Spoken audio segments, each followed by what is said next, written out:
From years of anxiety to warrior and mentor, Bradley Robinson created the Anxiety Project to help you end your anxiety naturally. Let's mold the new you and let's end anxiety together. Hello and welcome to episode 215 of the Anxiety Project podcast. I am Brad Robinson. Thank you for joining me today. We're here to talk about signs and symptoms of somebody with anxiety, and more specifically health anxiety, being stuck in that unknown state, feeling like you're trapped with this illness and you're not able to control or contend with this thing. And that's a scary place to be. I was there for a long time. I know where you're coming from, and to be swimming out in that ocean is an exhausting, that's an exhausting place to be, and you want a life preserver. And I hope that this video provides you with that life preserver. And when I found a coach who went through the same thing that I was going through and overcame it, well, that was a relief to me. And when he diagnosed me with health anxiety, that was a huge relief. That was the life preserver I needed, because I never knew I had anxiety or health anxiety. Having that label is such a relief to people because it gives them a path out. Like there's a solution. People have overcame anxiety, health anxiety, and that's a huge relief that there is a North Star to actually pursue, a pathway forward. And we need that pathway because we are, after all, goal-oriented creatures, and we need to progress in order to feel that positive emotion. So today, let's go over these signs, these symptoms that are very common, all too common with someone with anxiety. And you might relate to these and go, this is anxiety? Maybe there is hope after all. And that's what I want for you. So to start off this video, I want to ask this question and answer this question. What does being stuck in anxiety mean? Right? What is anxiety? Well, anxiety is your sympathetic nervous system being continuously active. That's your stress system. That's where your adrenaline and your cortisol is being continuously pumped throughout your body. You're in this hyper alert state. You're feeling all of these strange symptoms, muscle tension and heart palpitations, racing heart and hyperventilation, and you're waking up in the middle of the night in a panic and you're feeling exhausted and you start to avoid places. Man, it's exhausting. It's exhausting, but so many people who have anxiety don't know it's anxiety. They just feel like they're in this unknown place. And that's true, right? And this brings me to the first sign that you have anxiety is that you're sensitive to and you're hyper aware of the threats around you. So for example, you go outside and you see a billboard or you see an advertisement pertaining to some sort of health concern, disease, illness, or you hear your relatives, friends, coworkers talk about a disease, death, accidents, and it makes you perk up. And it makes you hyper aware of the content of what they speak of. And also in advertisements I said that, but I'm talking about TV advertisements and TV shows. Watching a movie, watching a violent TV show can trigger your anxiety. It can create this rush of anxiety that is so unpleasant. But since your amygdala, so that's your fight, flight, or freeze response, that's part of your ancient brain structure that has evolved to detect those threats, right? So since your amygdala is this emotional threat detector, and it's sensitive to negative occurrences, it's sensitive to obstacles, it is picking up on these frequencies of what is dangerous, but to a much higher degree because of its ongoing activation. And really, you have to ask yourself, when did this activation start? What is the origin? And a coach like myself can help you trace back that origin. And then it's really important that you trace back that origin so that you can pick it apart and learn what happened, so that you no longer have to hold on to this threat any longer, because that's what the amygdala is doing. It has detected a threat and now it's holding on to this threat. It's playing itself out. And when you remain in anxiety, it snowballs. So now that you're detecting all these other threats around you, it's hard to pinpoint and trace the thread back to the origin. That's why a lot of people with anxiety, they just don't know how it all started. Right. And that's the thing, is that the amygdala has a longer lasting memory. But to use our rational brain and trace back the memory, that's more tough, right? The amygdala is way more sophisticated than we think. So you can also think about your anxiety as this ongoing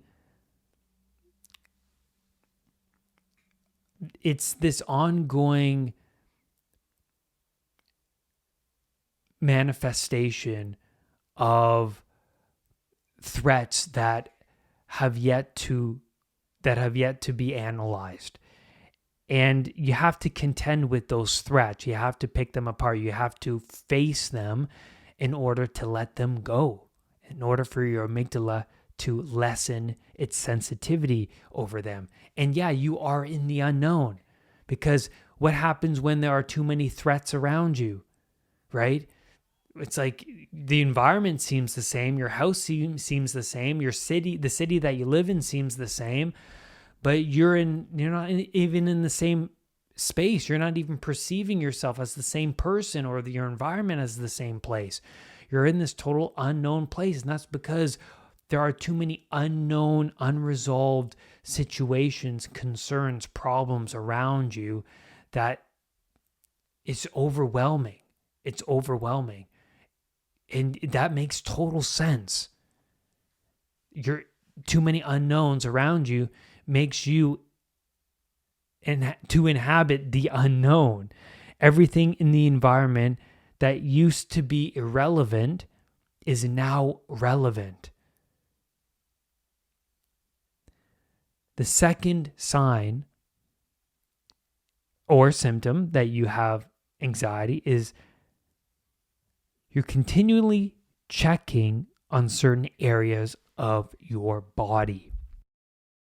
When I used to check out those certain areas of my body, I was acting out the belief that a threat to my health has manifested itself on a certain region of my body and that it needs to be dealt with. But then I continue to check and react like it's actually present. Now, it could be present, right? And that's the thing. And that's why I continue to check. But what if a doctor confirms of no real issue? Why continue? Well, it is the misinterpretation of the symptoms of your stress response that can continue this uncontrollable habit.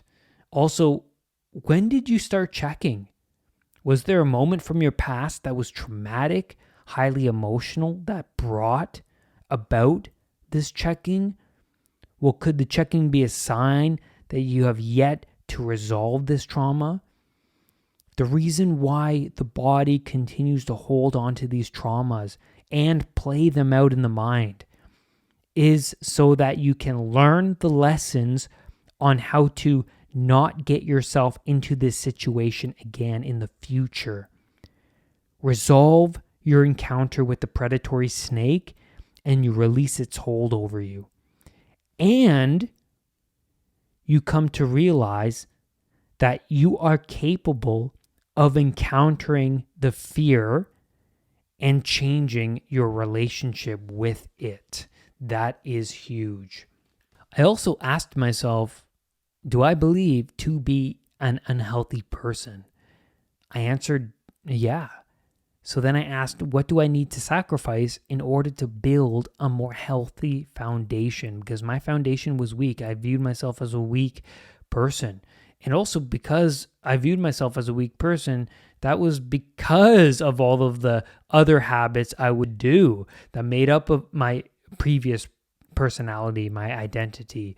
So I had to sacrifice some of those habits. Weed, alcohol, you know the drill, junk foods, caffeine, toxic relationships.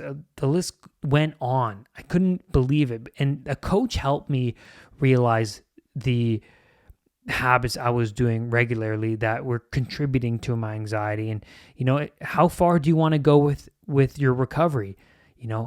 How the quality of your sacrifice determines the quality of the outcome. And that brings you to that question, are my sacrifices sufficient? Am I getting the results that I want? A big fundamental question, that one. The third sign or symptom that you have anxiety is that one symptom leaves and another appears. This is confusing, overwhelming. Now, when you're in stress mode continuously, the body creates all sorts of unsettling sensations. Body aches, pains, digestion is compromised. You feel tense, stiff, your muscles are stiff, hyperventilation, possible electrolyte deficiencies. One symptom may disappear because another unusual one manifests itself,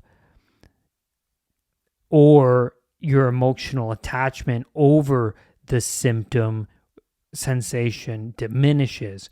So, for example, I told this story before on the podcast. I had this lump between my lip and my gum. It was like this white bubbly lump, and I always picked at it for a long time. I think I had it for 8 months, but I was always fixated on it. And then I finally went to the doctor, got it checked on, and she said that this was something that I didn't need to worry about, and I could let it go. If it doesn't go away in a few days, then come back and she'll treat it.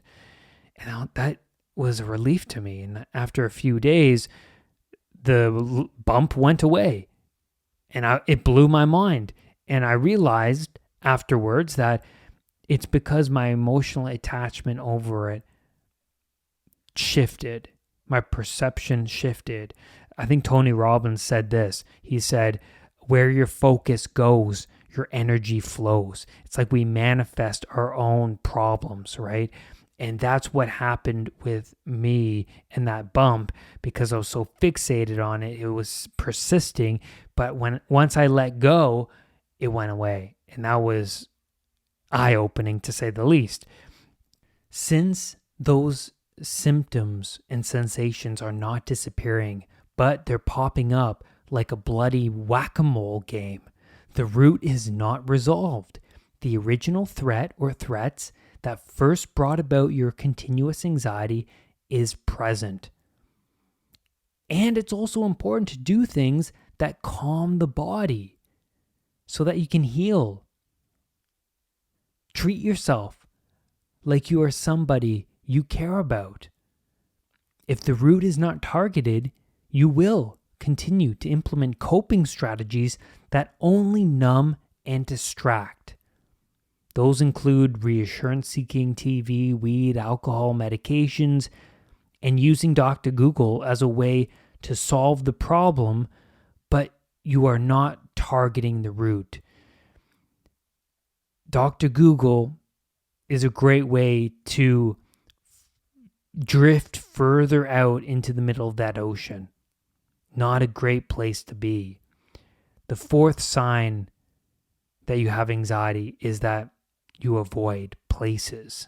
Now, this is a huge one. Now, I used to use anxiety as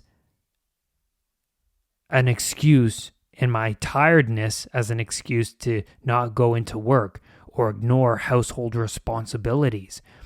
And when you do this, you rapidly shrink down your competency and you expand the threat of the world. Who knows how much you can do when you are not feeling well? How much discomfort can you tolerate before it is absolutely crippling? Well, I used to have these night anxiety sessions where I would worry and sit up and pace back and forth my bedroom, worrying about not getting enough sleep for work the next day. And the thoughts would include, well, if I don't get enough sleep, how am I going to perform properly? I'm going to mess up. I'm going to make a fool out of myself. But here's the thing. I started to go into work anyways. Sometimes that circuit would win and I would call in sick. I would chicken out last minute. But when I would go in with little to no sleep, sometimes 3 hours of sleep, I noticed that I could still perform at a high level. I was still functional. I was still stimulated. I wasn't a wreck. I was still attentive. If you are worried about a lack of sleep because of work, then that's a sign that you actually care about your work, right? Even if you get 1 hour of sleep, you can still function. I know it's hard to say that to somebody who's struggling to get to bed. I understand, but you have to go in anyways. You have to show yourself that you could still function even with little to no sleep. And because you care, you will be alert and able. Sure, you might feel it in the morning. You might feel tired, groggy, worried about the day. But once you get going, you can do more than you think. But if you avoid situations that make you feel uncomfortable, then the threat increases and your negative feelings about the situation enhances twofold. And that's where I'm going to leave you today on this podcast episode. There are many other signs and symptoms of anxiety that I didn't get around to today, but those are the big ones. If you have anxiety, please feel free to reach out to me at unpluganxiety.com under contact. You can ask me anything. I have coaching packages I recommend you check out. I do coach people with anxiety, health anxiety, agoraphobia, you name it. I had those things when I was in my 20s, and they were no picnic. They were no joke. I was out in the unknown. I felt alone with anxiety. And that reminds me of the video I just posted on the YouTube channel. I talk about that feeling of being alone with anxiety and the feeling of going crazy with anxiety and why anxiety sufferers feel that way. So I recommend you go check out that video. It's unbelievably powerful. And lastly, rise above anxiety. I will see you all on the next podcast or video. Bye for now.